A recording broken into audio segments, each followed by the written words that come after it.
What is up, everybody? Welcome back to another video. And in this video, you guys know what's coming. It's takeaways. So I'm doing my takeaways. Lions have just played the Minnesota Vikings. They lost this game 42-30. Let's get into it so I can start giving my takeaways.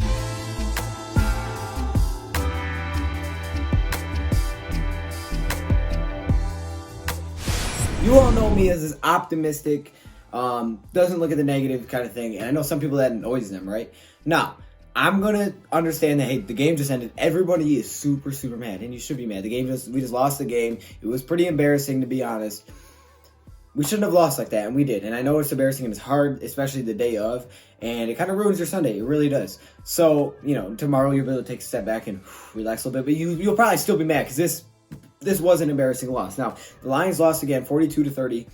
There were tons and tons of bad, and I will touch on most of them that I can remember because this is my initial takeaways. But I'm also going to touch on some positives because I'm not going to come out here and just act like we did everything wrong. Now, defensively, we basically did everything wrong. But offensively, I'm not going to say we did everything wrong offensively, okay? And I'm also not going to say anything about the refs because, yes, maybe there was a pass interference they missed.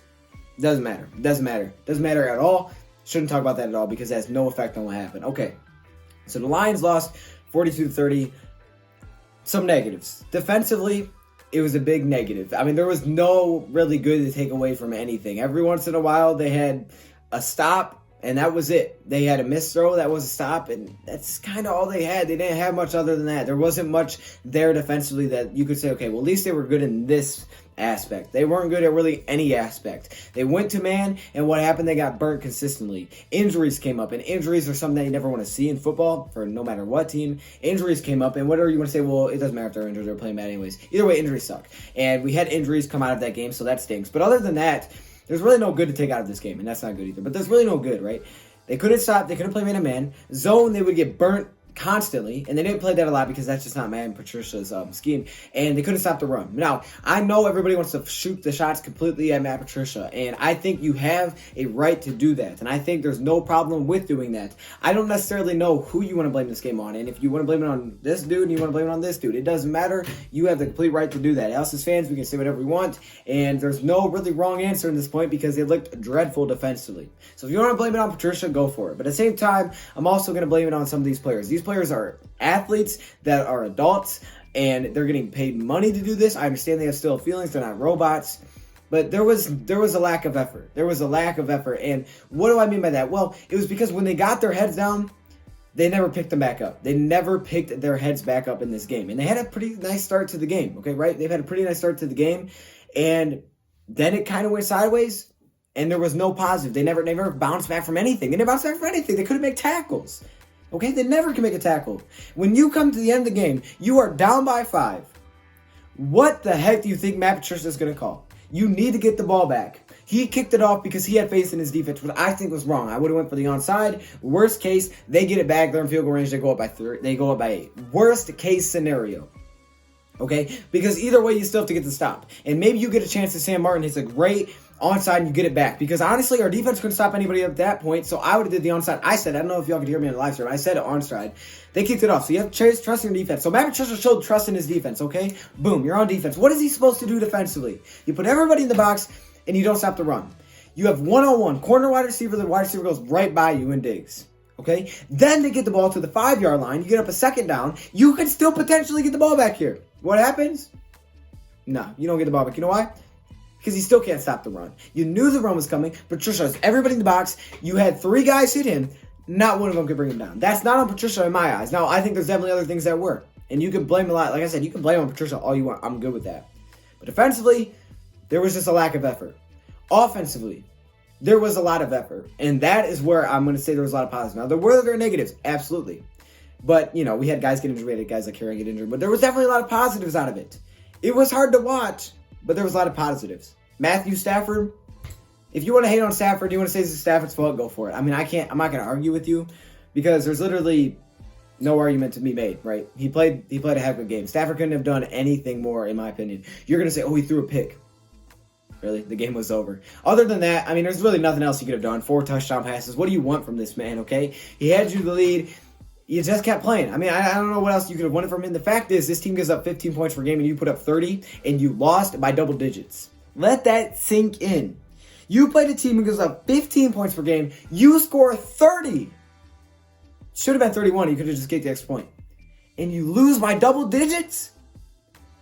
I can't put that on the offense. I can't. What am I supposed to do? Did the offense fumble? No.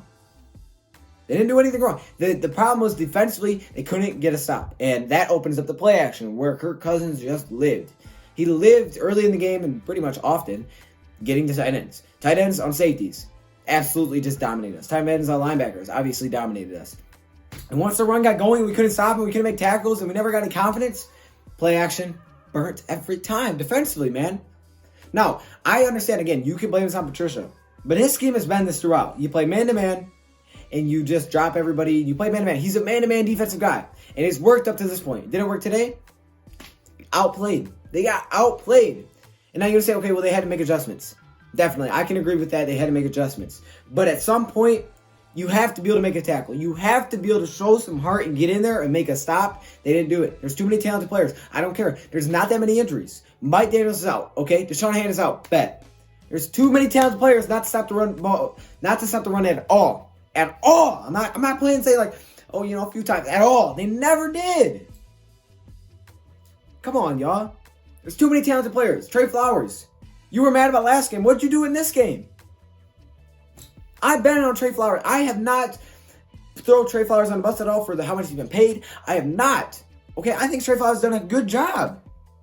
But today, you're down, guys. You need to step up.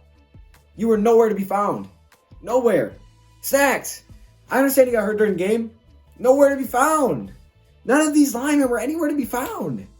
I mean, we had to literally go to blitzing, which is something that we don't do. It's something that he doesn't do a lot. And that was the only way to get to the backfield and stop the run. We were stopping the run with the blitz. Our front forward was not taking care of business. And this is where it comes back to when I say trade for a defensive lineman. Because now it shows even more. That should be the reality. The reality of the situation should be in the next few days, we should see a trade that Detroit Lions have made for a defensive player. I don't care about running the football. The fact is we scored 30 points on a team that allows 15. And they weren't last-second points. No, they were points that mattered, okay? You scored and you had a chance to come back in this game. These weren't just random points that you just got when the game was a blowout. No. These points all mattered. These are real points you put up. You put up 30 points. I'm not worried about the offense. Defensively. And I understand that every team has a bad game. But this is statistically something that we've seen consistently. You can't stop the run. And if Matt Patricia, he doesn't want to lose his job. And I don't want Matt Patricia to lose his job. I don't want to see anybody lose their job. So how do you fix it? We'll make an attempt to do something. And I think in the next couple of days, we have to see a trade. I don't care who it is. I don't care. Make moves, man. Go get someone on the defensive line. Maybe in the linebacker core, something. I got to see something happen. If I don't see something happen, that to me is the problem. That to me is the problem if there's no changes made on the defensive side of the ball. I don't care if you're not for trading away picks. If this is your year, you got to stop playing for next year. I'm so tired of that. I'm honestly tired of the, we're building, we're young. I don't care. I don't care how young you are. Or you're not a football team. Did you not start the season 2-0-1? Did you not make it a 4-point game? Did you not have the lead on a 4th and 8, a chance to beat the Chiefs when Patrick Mahomes is healthy? Did you not, in your eyes, get screwed by the refs? I don't care how young you are. I don't care how new you are. I don't care about the next year. If you're trying to win and you want to be the coach here, and you want to change this culture that we've seen years and years over and over and over, then play to win and go make a move. Because if I see them make no move and next week this happens because they got Saquon, it's going to happen. There's nothing else I can say, but Matt Patricia, I haven't blamed you up to this point, but now I am. Because my goodness, you are involved in this. You need to make a move. Okay, you have to make a move to go get a different someone on the defense. You have to do something. Okay, I'm sorry I'm ranting here, but you got to do something. Okay, I don't want you fired, but I want to see the effort. Because if this happens against the Giants and you didn't make a move, I'm hopping on the train to get back. I'm hopping on the train against Patricia.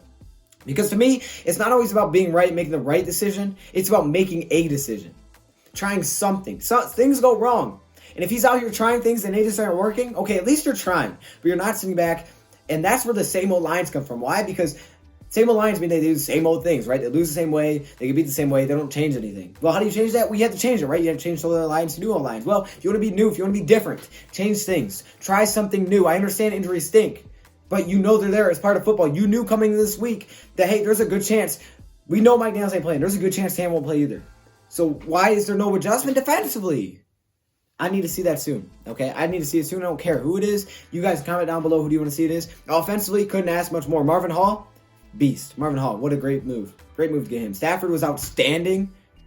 Missed, a couple passes, but it's football. And then what do you do? Bounce back and throw a touchdown? Marvin Jones, he played a heck of a game. You bounce back after a drop touchdown. Hawkinson, okay, he's a rookie. I'm not going to get too off on him. McKissick, I like what you're doing. Offensively, there's not much to say. Defensively is where the problem is, and I can't really point out a player that played well today defensively, and that's the issue. The issue is I can't point to the defense to say, hey, this guy was a bright spot, because I don't think there was. I don't think there was, and that's where I'm going to leave it. I'm sorry for ranting, y'all. I don't do this a lot, and it's not that I'm necessarily like, oh, I'm about to cry. Like, I just want to see change. I want to see change like you guys. I want to see them make a difference and try something. I don't care if it doesn't work. Just try it. Just try something. I would rather you go out there, make all these moves, and get spanked on than rather stay with the same team and have the same exact result and lose to the Giants because you know Saquon's going to run all over us if we don't make a difference, if we don't try something new. Okay, and I think that comes down to maybe it takes a trade because maybe you got to look around the defense line and say, hey, look, if y'all aren't going to get it done, I'm going to bring someone in. You bring someone in and they're like, oh gosh, this guy's for real. We need to start playing well. Because right now, maybe they don't feel the threat like, hey man, I might be traded. That would put some pressure on like, hey bro, I'm not playing. If y'all don't have results, moves are going to be made. So that's all I got to say. I want to hear your thoughts in the comments below. Again, not giving up on the season. Okay, I'm not going to go that far. It's the day of, so I'm upset, but I'm not giving up on the season. You win your next two, which you should. I mean, this is something I can say every week. You just got to take care of business. You're 6 games in. You got to take care of business. You have the opportunities to do it. I don't care how unrealistic it sounds. You have how many games ahead of you? You got 10 games ahead of you. You take care of business and everything's going to work itself out. But I need to see change. And statistics tell you that this wasn't the first week this happened defensively. So that's all I got for this video. You all can hate on me in the comments. You can say whatever you want, but that's what I got. So let me hear your thoughts in the comments below. Thank you, Prop, for watching. You can rant in the comments. This is a rant free. This is a rant. It's a rant zone. Go rant in the comments, okay? Everybody should be upset. I'm okay with that. And if you're not upset, bring the positivity. I love it. I love the positivity. Y'all know I love that. Thank you, Prop, for watching, and I'm out.